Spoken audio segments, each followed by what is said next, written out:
Living by the hormones of stress. Not, I'm sorry. Now, let's take a look at how we end up getting addicted to our negative emotions, or more precisely, what we call the hormones of stress. The moment we react to any condition in the outer world that tends to be threatening, whether the threat is real or imagined, our body releases stress hormones in order to mobilize enormous amounts of energy in response to that hmm, threat. When this occurs, the body moves out of balance. That's exactly what stress is. This is a natural and healthy response because in antiquity, the chemical cocktail of adrenaline and cortisol and the similar hormones were released when we were facing some danger in our world. Maybe a predator was chasing us, for example, and we had to make the decision to fight, run, or hide. When we are in survival mode, we automatically become materialists, defining reality with our senses by what we can see, hear, smell, feel, and the taste. We also narrow our focus and put all our attention on our bodies existing in a particular space and time. The hormones of stress cause us to give all our attention to our outer world because that's where the danger lurks. Back in the day of early humans, of course, this response was a good thing. It was adaptive, it kept us alive. And once we had focused our attention on the cause, and then the danger had passed, the level of those stress hormones went back into balance. But in modern times, that's no longer the case. After just one phone call or email from our boss or a family member that elicits a strong emotional reaction, such as anger, frustration, fear, anxiety, sadness, guilt, suffering, or shame, we turn on the primitive fight or flight nerve system, causing us to react as if we are being chased by a predator. The same chemistry automatically stays switched on because an external threat never seems to go away. The truth is that many of us spend the majority of our time in this state of heightened arousal. It's become chronic. It's as though the predator is not out there in the wild, making an occasional to the appearance, but is instead living in the same cave as we are, a toxic coworker whose desk is right next to ours, for example. Such as a chronic stress response is not adaptive, it's maladaptive. When we are living in a survival mode and the social hormones of stress like adrenaline and cortisol keep pumping through our body, we stay on high alert instead of returning to balance. As in Anna's experiencing in chapter 1, when this imbalance is maintained long term, chances are we are headed for disease because long-term stress downregulates the healthy expression of genes. In fact, our bodies become so conditioned to these pressure chemicals that they become addicted to them. Our bodies actually crave them. In this mode, our brains become overly alert or aroused as we try to predict, control, and force outcomes in an effort to increase our chances of survival. And the more we do this, the stronger the addiction becomes, and the more we believe we are in our body connected to our identities and our environment, living in linear time. Yeah, linear time. That's because that's where all our attention is. When our brain is aroused and you're living in survival mode, and you have to keep sweeping your attention to your job, to the news, to your ex, and to your friends, to your email, to Facebook and Twitter, you're activating each of these different neurological networks very quickly. If you keep doing this over time, the act of habitually narrowing your focus and shifting your attention compartmentalizes your brain and it no longer works in a balanced fashion. And when that happens, you're training your brain to fire in a disordered, incoherent pattern which causes it to work very inefficiently.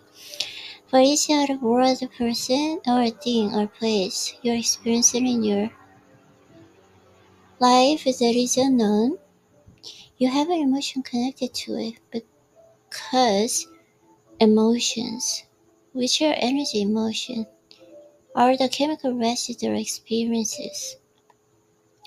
And if most of the time you are living by those addictive stress hormones, you might use your boss to reaffirm your addiction to judgment. You might use your coworkers reaffirm your addiction to competition. You might use your friends to reaffirm your addiction to suffering.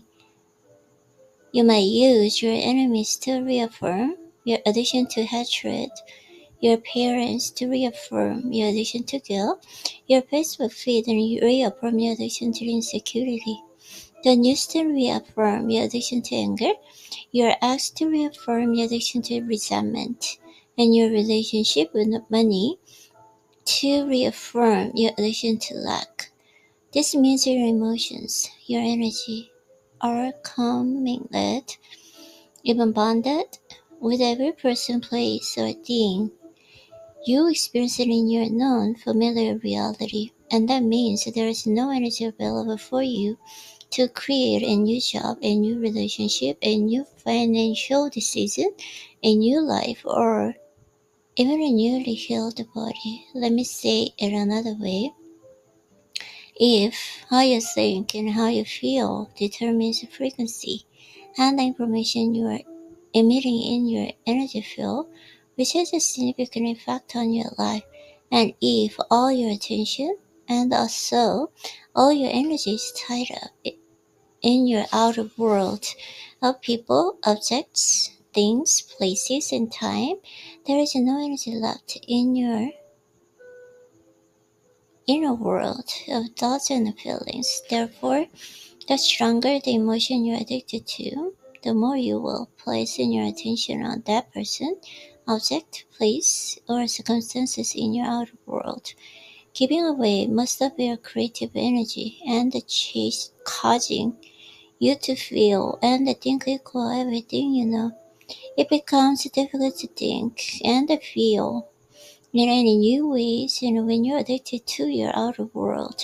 And it's impossible that you can become addicted to all the people and the things in your life that are causing all your problems in the first place. That's how you give your power away and mismanage your energy. On the left side of the diagram, you see two atoms bonded by an invisible field of energy. They are sharing information. It's energy that is bonding them together. On the right side of the diagram, you see two people who are sharing an experience in resentment and who are also bonded by the invisible field of energy that keeps them connected connected energetically. In truth, they're sharing the same energy, so the same information. To separate the two atoms, it takes energy. By the same means, if your attention and the energy are bonded to the same people, places, and things in the outside physical world, you can understand that it's going to take energy and effort to break those bonds when you're in a meditation. This begs the question, how much of your creative energy is tied up in guilt, hatred, resentment, lack, or fear? The truth is that You could be using all the energy to recreate new destiny. To do that, you are going to have a get beyond all of those things in your outer world by taking your attention off them. That's why we use meditation as the model to change our internal state. This allows us to break from our associations to everybody, everyone, everything, everywhere, and every time long enough to journey with them. Once you overcome your emotional body and you take attention off everything known to you in your outer world, you can your energy back to you, breaking the bonds in with your past and present reality, which has been staying the same. You are going to have to make a transition from being somebody to being a nobody, which means you have to take the attention of your body, your pain, and your hunger. You're going to have to go from being someone to being no one, taking your attention off your identity as a partner, a parent, and an employee. You will have to go from keeping your attention on the something to placing your attention on nothing, forgetting all about your cell phone, your emails, and getting a cup of coffee, and from being somewhere to being nowhere, getting beyond any thoughts of whether a chair you're meditating in or where you will going later today, and from being in a linear time to being in a no time with no distraction memories and thoughts about the future. I'm not saying that your cell phone or your laptop or your car or your bank account is bad, but when you're able to touch those things and they capture your attention to such a degree that you can get beyond thinking about them because there's strong emotion you associate with them.